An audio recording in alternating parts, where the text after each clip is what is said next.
Yes, the MLB season is right around the corner. Yes, March Madness has officially begun, and your brackets have already been busted, and you're not going to get that easy $1 million. But don't let that distract you from the fact that the NHL trade deadline is right around the corner, and Devils have been linked to a couple of trade candidates. So joining me on today's show is credentialed Devils writer for the Hockey Writers, Kristy Flannery, former colleague of mine. She's going to provide her insights as to how the season has been going so far for the Devils, and she's also going to discuss some potential trade options for a few players on our roster. It's going to be a jam-packed show. Buckle up.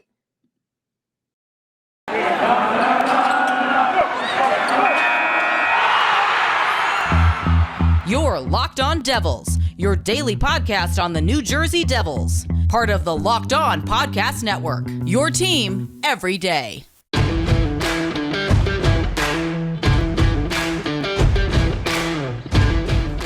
Alrighty now, what is up, New Jersey? Welcome back to the Locked On Devils podcast here on the Locked On Network. I'm your host, college hockey play-by-play announcer, and also Devils writer for Pucks and Pitchforks, Trey Matthews.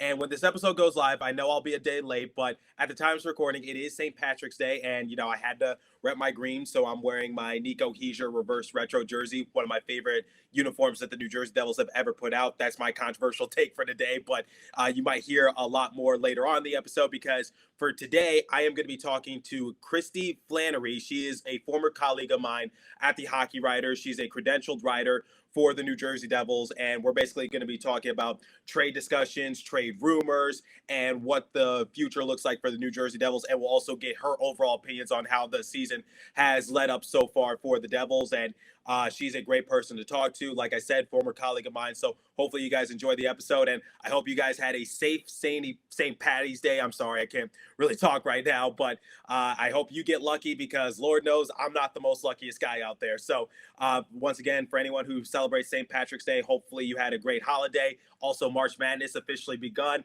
My bracket's already busted, so thanks a lot, Kentucky. But at the same time, March starts to rev up a lot of things. So we're revving up on the trade discussions in the NHL. We're revving up on the MLB season. It's right around the corner. We're revving up my semester at college, and basically we're revving up everything right now. So the month of March is really the stretch drive for a lot of sports. So hopefully you guys enjoy this episode. But before we bring in Kristy, it is time for the first and only live read this morning, and it comes from our friends at Built Bar. So this is the time of year that I pretty much have given up on all my New Year's resolutions, but not this year.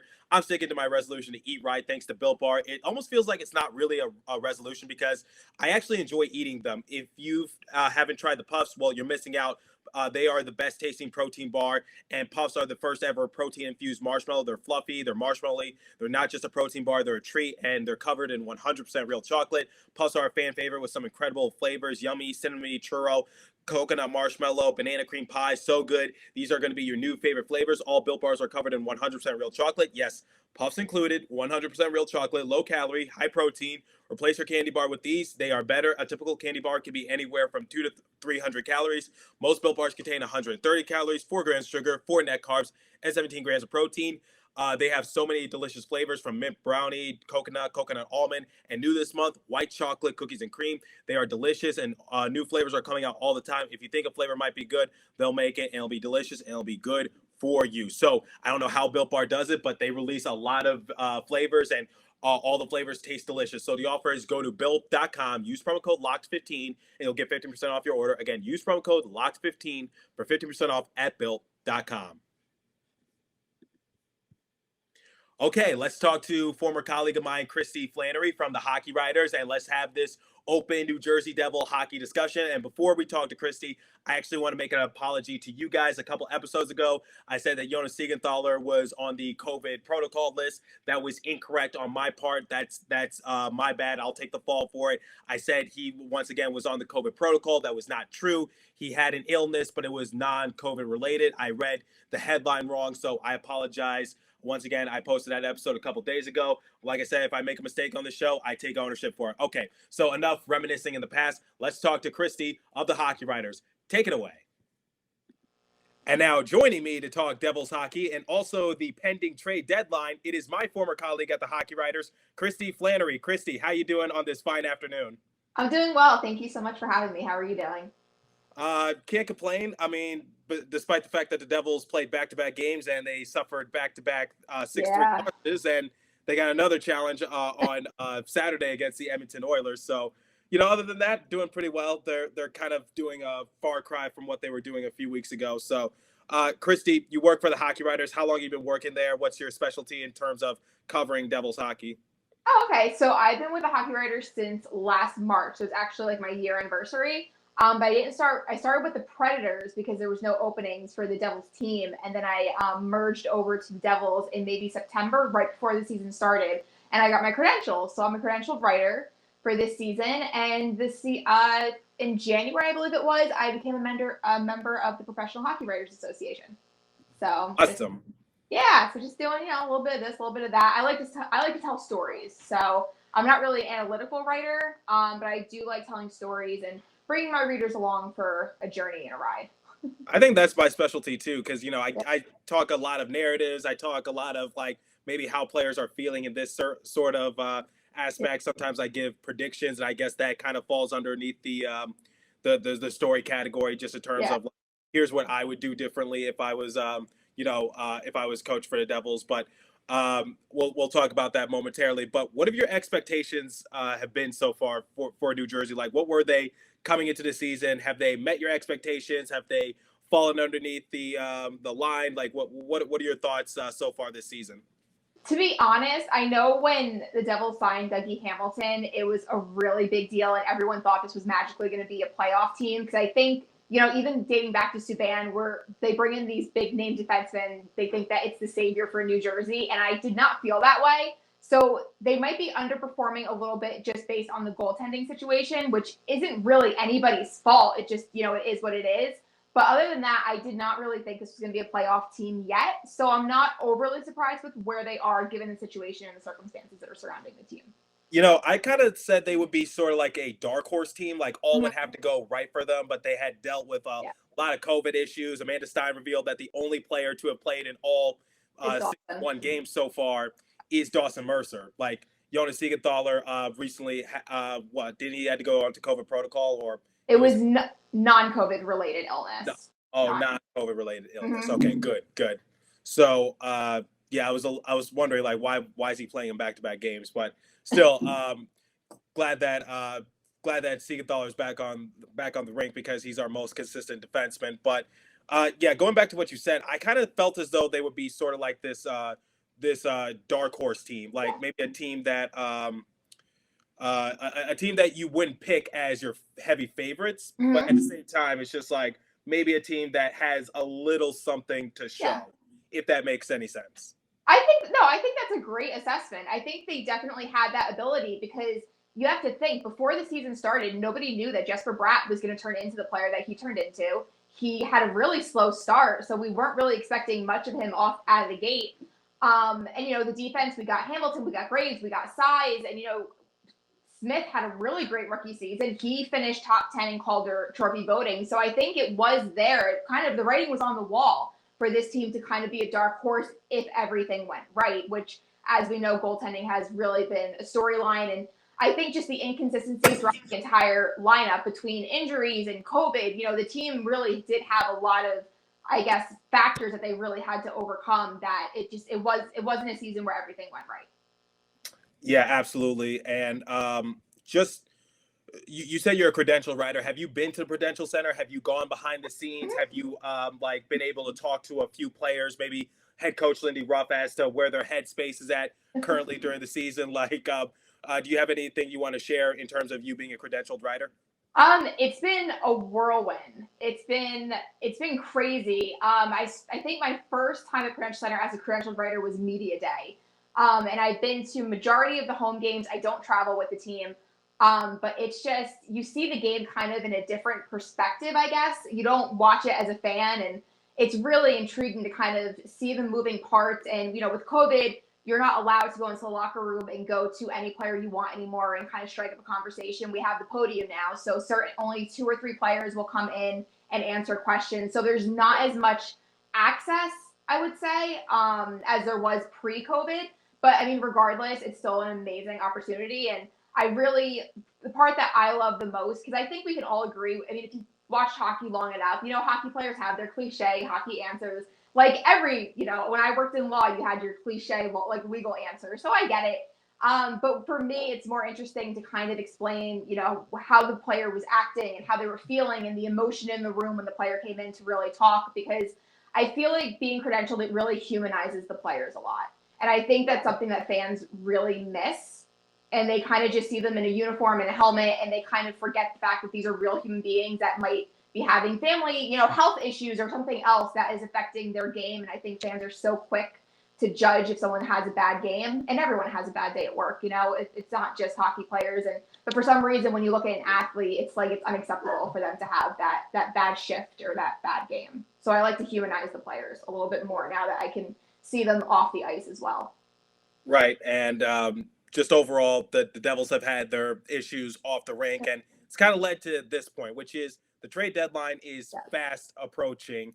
And I recently had Matthew Zader. He's also a writer for the Hockey Writers. Great.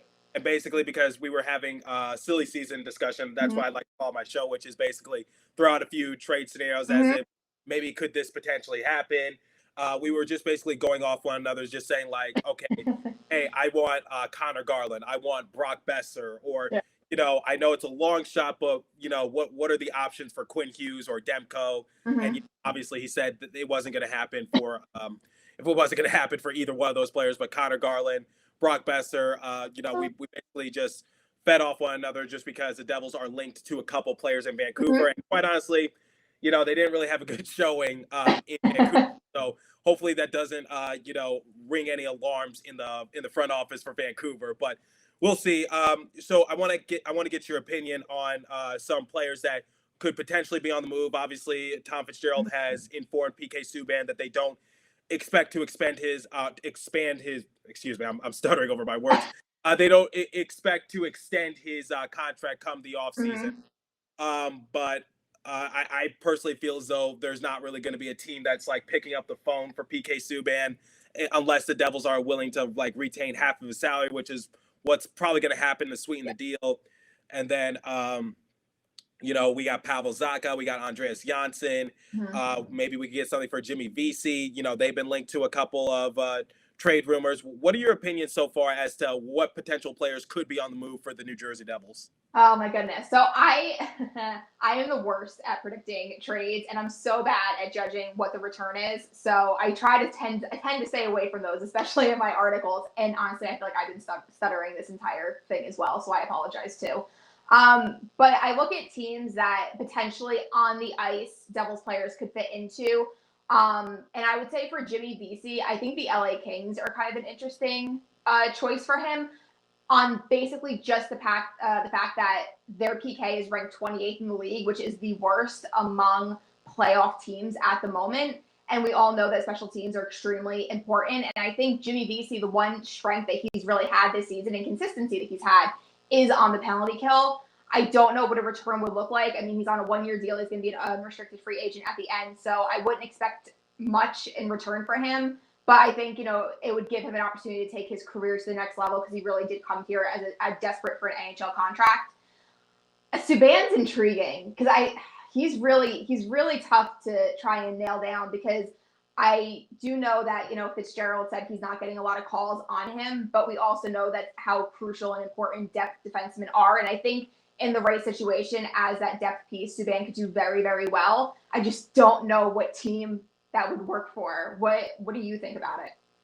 For PK Subban, the thing is like, he's how would I say it? He's a marketing machine. Like the thing I say about Devils fans is that the one thing you could say about PK Subban is that you got to respect his professionalism. You got to respect how he goes about things. I think he's a good player to have in the locker room. And the thing I've said on my show is that he's gotten better these past 3 seasons for the Devils. Like this season is better than last season. Last season was better than his first season with New Jersey. And the thing is, it's a far cry from what he was able to do during his days with the Montreal Canadiens or the Nashville Predators. But at the same time, you rather see improvement than him digressing, that kind of thing. So for PK Subban, it's interesting. But the problem is his contract because, the whole reason we got Ryan Graves in the first place was that because that was supposed to be the first domino piece for us to expose PK Subban in the draft. because had we not made that deal or any deal in general before the expansion draft and we exposed PK Subban and hypothetically Seattle Kraken take him, then we're a few $1 million away from the cap floor, not the cap ceiling, the cap floor. Yeah. So we were just like, okay, we need to make a move or two before, we expose PK Subban in the draft. And unfortunately, Seattle Kraken, they weren't willing to take his big contract, just like they weren't willing to take on any big contracts, it seems like. So, big mistake. Yeah, they fumbled the bag hard on their expansion draft, and they're paying the price for it, because I'm just saying, like, Tarasenko, Subban, Quick, I'm just like, I know. Price. I know Price is dealing with some personal matters, but still, it's just like that's a pretty decent team if you ask me. Like, albeit they are expensive, but that's a Giordano as well, and you got Giordano over there, or Eberle. I'm just like that's a pretty legitimate team. Like, it's not a team that strikes fear in me, but that's a team that I would watch every night. But going back to PK Subban, it's just like we've been trying to get rid of him, but we can't because of his contract, because no one's willing to take on that big contract. But this is the final year of his contract, and maybe if the Devils are like, okay, we'll bite the bullet, we'll pay for half of his contract, and then we'll see, like, maybe if a contending team wants him. I know my colleagues at Pucks and Pitchforks said that basically terminating his contract would be a terrible idea, because we already had to deal with that last year, because whose contract did we have to terminate? I think it was Sammy Vatanin's contract, because I don't think anybody wanted him. So he's overseas right now. I believe I think he's overseas, but last year, we couldn't get anything for him, so I think we had to ultimately just terminate his contract. And the one thing they said was that this is that's not a good example, because because players could just think, okay, I'll sign a 1-year deal with the Devils, won't do well, but at the same time I could pad my stats and they'll terminate my contract and I could go to a contending team for a minimum. So it's just like that's not a good look to have. So I don't think terminating PK Subban's contract is the best answer. My opinion on PK Subban, I've said this on my show before, I think he's going to be a New Jersey Devil past the trade deadline, and just come free agency, we're just not going to re-sign him. I think that's the most likely scenario, because if you're an opposing team, it's just like, do I really want to take on PK Subban? Just, kind of getting, aging a little bit, game kind of going on the other side. He's on the other side of his better days. So it's just like, but at the same time, he brings that marketing. So, because, what he does off the rink, his personality, his fashion sense, his charity. So he brings a lot off the rink, and obviously he's a good voice to have in the locker room. But ultimately, I just don't really see him being dealt away. I think it's just I think he's going to remain with the New Jersey Devils. But I said, just in case, that might have been his last goal against the Calgary Flames. So, just putting that out there. But I think the player who's most likely to be moved, and correct me if I'm wrong, but Pavel Zacha. Because I've just been seeing Zacha just being linked to certain trade packages, like, Brock Besser, Connor Garland. Obviously, it can't be a one-for-one kind of deal. But at the same time, it's just like, maybe you add in a draft pick, maybe you add in a prospect not named Alexander Holtz or Dawson Mercer or any of those players like that, or Luke Hughes. Add any prospect not named Mercer, Hughes, or Holtz, and I think, that's a pretty decent deal to do. But at the same time, it's just like, I'm still hesitant to trade away some of our prospects, because it's just like, we're in a unique situation. We're in no position to be blowing it up, because Jack Hughes, Dougie Hamilton, Nico Hischier are signed to long-term deals. Jesper Bratt, barring anything catastrophic happening, I anticipate for him to be signed to a 2 or 3 year extension. So it's just like, we're in no position to be selling, but we still have some decent pieces. And if I had to put money on it, I would say maybe Pavel Zacha would most likely be on the move, and maybe, just maybe, if the Devils are able to get lucky, maybe PK Subban, but I wouldn't anticipate it. So, the trade deadline will be on Monday. Do you expect the Devils to make any moves, or do you expect them to just completely change the roster? What are your thoughts on that? I think the roster is going to look very similar to what it is now. I think it's going to be kind of like a Coleman deal if he does make a move, where it's somebody calls him and basically just gives him a package that he can't say no to. And the only player I would think maybe might warrant that is actually Damon Severson, because after we saw what Montreal got for their defenseman, it Severson to me is kind of a little intriguing now of what a team would give up for him. So I don't know. Zaka to me, I feel like a lot of fans, I think, want him on the move, but I personally think, I don't know. I kind of have a feeling he's going to be a Devil by the end of the day on Monday. Yeah, I mean, Severson is also another interesting thing because he's so intriguing. Because he signed for this year, next year. Mm-hmm. It's just like, if I'm Tom Fitzgerald, I would hold on to Damon Severson at least for this year, and then next year you see what kind of happens, and then you just go from there. But for right now, I'm not really willing to give up Severson quite yet. I talked to one of my colleagues who's the host of Locked On Leafs, because he was basically saying, hey, what's it going to take to get Damon Severson? I said, it's just like, we're kind of big on prospects. We're not really trying to tank. We're going to get another good first round draft pick again. Like, I think our draft pick is going to be anywhere from like 5 to 10. Yeah, because I think the thing with Severson is on the ice, he would actually be a great partner for Jake Muzzin. It's just, I personally think Severson, my hot take, I guess, of the afternoon is that he's the best Devils defenseman that we have. He makes a couple bonehead mistakes every once in a while, but if you watch what he does and all the little things he does, I would say hands down, when you look at him, he plays the most minutes. He goes up against the toughest opponents. He is consistently our best defenseman. And that is my hot take for the afternoon. You want to know something funny? I use the same adjective as you described David Severson on my show plenty of times. I said he makes a lot of boneheaded mistakes. He does. I mean, listen, who doesn't? But the thing with him specifically is that fans focus on those 4 or 5 questionable moves, but you don't see his puck play in the corner and all the little things that he does right kind of just go off the wayside a little bit. But when you see who he goes up against and what his underlying numbers are, Severson's a really good defenseman with a really good offensive upswing, which is why I'm intrigued, because defensemen are so highly sought after in the trade deadline. What kind of package, if any, are going to be offered for him, or any calls just to see what Fitzgerald would want for him? I feel like that would be kind of a Coleman situation. I don't think they should get rid of him, but I'm intrigued by him, I think, the most now. You're absolutely right, and I agree with you 100%. But, it's just like, I would just be a little cautious about Damon Severson. I would be cautious about making a trade, period, because I think the main priority for the front office is to possibly try to get a solid goalie.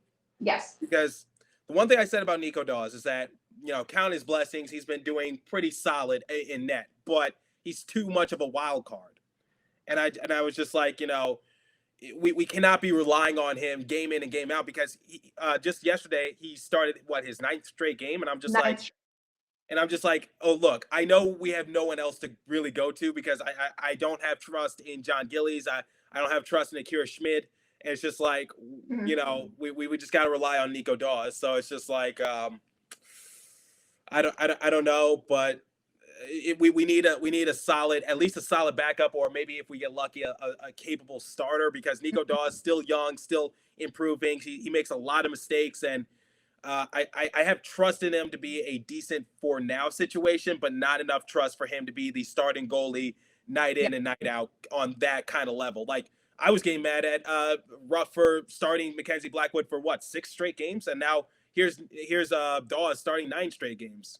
Well, it's funny because after the game yesterday, Coach Ruff talked to the media and basically said that, he's been asking a lot of Nico Dawes. It's not exactly fair of the situation that he put him in. And I went and I tweeted out, because I thought it was a really good quote, because it was an honest quote, like he might have overworked him. And fans just wanted to rake Coach Ruff over the coals. And they're like, well, what are you thinking? You're ruining a young goaltender. But this is the situation that we're in. The 3 goalies that you just previously mentioned, none of them should be playing in the NHL right now. But this is the situation we're given, and the fans don't, like you, they don't really have a lot of faith in Gillies right now. And I've seen fans online get annoyed when Gillies got the start over Dawes.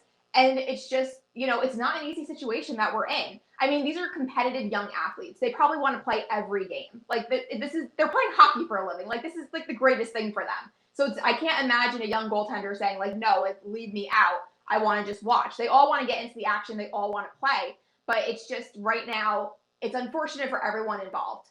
But this is kind of where we're at right now. And I know people might not like it, but I'm like, even Georgiev, like, he's a young goaltender. It's just a matter of, at this point, Are the Devils looking for Blackwood to remain the number one starter and just get a solid backup like they tried to get with Crawford and what they tried to get with Bernier? Or are we going to look for a young goaltender who's really going to challenge Blackwood and do a 1A, 1B situation? I'm not a big fan of the 1A, 1B after seeing how it happened in Vegas with Fleury and Lehner, but you have to figure out what direction they want to go in at this point in time. Yeah, I mean, I've talked to a couple of my audience who like listen or watch my show, and they said like, Trey, is it possible that Nico Daws could take the starting spot over Blackwood next season? I said, wouldn't go that far. Got to wait till the offseason, see what the Devils potentially do. Mm-hmm. But prior to these last two games, I did make a note that, compared to where Bernier stopped in the season, compared to where Blackwood stopped in the season, Nico Daws' numbers were actually better than both of those players. Yeah. In terms of goals against average, save percentage, record. So I was just like, well, was it record? I'll have to double check on that. But still, goals against average, save percentage, and, basically those big stats for a goalie. And I just said, it is possible that Nico Daws is making a run for their money, but at the same time, it's just like someone's got to make the stops. And, I still remember what Nico Daws did against Calgary early on in the season, not this last game, but, the first time we played Calgary, because he gave up 4 goals in the first period kind of thing. But I think it was 4 goals or 3 goals on 7 shots.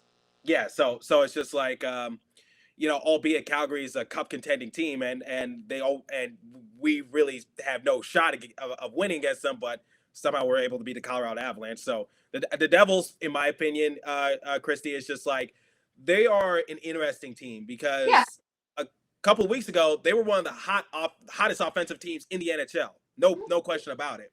And no one was really talking about it because, they're in the bottom of the Metropolitan Division. Mm-hmm. But I'm just like, look what Jack Hughes is doing. Look what Jesper Bratt is doing. And going back to what you said about Damon Severson, I got to challenge you on that one just a little bit, because on the defensive side of things, we got Dougie Hamilton, we got Ryan Graves, we got Jonas Siegenthaler, but I think you're the first person I've heard say that Damon Severson is possibly our best defenseman on the, in terms of just being on the blue line. So it's just like, my question to you is like, why Damon Severson again?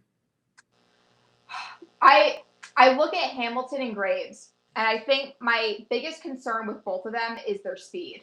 And I think we've seen it multiple times, especially on the power play when they give up a shorthanded goal. Especially I guess Hamilton, because Graves isn't playing the power play. If a forward gets momentum and gets past them, they're gone. They're not catching up to them at all. And I think just with Severson, just his overall game, and he usually he plays more minutes than Hamilton and Graves. And I feel like we've seen Ruff after Graves. I guess Graves probably the most in Ty Smith, that if they give up a bad, they're on the ice for a bad goal, he'll bench them. I mean, was it against Vancouver? Graves had very low minutes because he just didn't play a couple shifts after, that goal went in. And there's something about Severson, and it's kind of like Dawson Mercer, where he's not the flashiest guy, but you really have to pay attention to his individual game, and you'll see his stick is usually in the right position. And like I said, he makes bonehead decisions. He does. You can't deny that, but you have to really look at what he does. And he does. He plays a solid game. He just does. And it's something that you kind of just have to watch. But when you pay attention, because I think this is one of the things too, I think when you watch as a fan, you're watching the overall picture. And a lot of times, I know what I'm writing, what my article is going to be like. So sometimes I'll watch for stretches or for a period, an individual player. And Severson's one that I watch. And he really is. He's consistently one of our better and best defensemen. Well, I definitely. I don't think I even really made a point there, but. Well, I'm not saying you're wrong. I'm not saying you're wrong. I'm not saying you're wrong. I just rambled about, for 3 minutes. Severson is a great player. I'm not saying you're wrong in that instance. I'm just curious because, I've been hearing Jonas Siegenthaler is our most consistent defenseman. Dougie Hamilton, could he be doing better? Yes. But that facial, fracture kind of sent him back a little bit. He missed almost 2 months. And then for Ryan Graves, I say silent but deadly. Not someone who's going to, go nuts in the score sheet. But, a lot of people don't realize that Ryan Graves led the league in plus minus a few years ago. He also led the league in defensive shares that same season. No one really talks about it because, Ryan Graves, he's not going to like rack up the numbers. One thing I do say about Damon Severson, despite him making a few boneheaded mistakes, he is big on the offensive side of things. So he has a big upswing. Yeah, he does have a big upswing. But Kristy, I thank you for taking the time. And for this wrap-up question, what is the future like for the Devils past the trade deadline? Like, what can we expect from them moving forward? The Devils are on the right track. I keep saying this. The Devils are on the right track. They have a lot of young talent. They're so young. These are such young kids. And by 2023, maybe 2024, this is going to be a contending team. So just a little bit more patience. I know fans they thought that we were in a rebuild since 2013, but just have a little bit more patience. And the team is on the right track. Their development is okay. We're doing fine. We just need a couple more pieces. And depending on what Blackwood is like once he is fully healed, we have to address, obviously, the goaltending situation, number one. I agree with you. And I just say, I think we have so much potential. I hope Jesper Bratt is able to repeat what he's doing this season and for next year, because I didn't anticipate him to take this major leap. Sharon Govich, despite getting off to a really slow start, is picking it up, and credit that to Jack Hughes. Jack Hughes will be the first Devil to reach triple-digit points next season.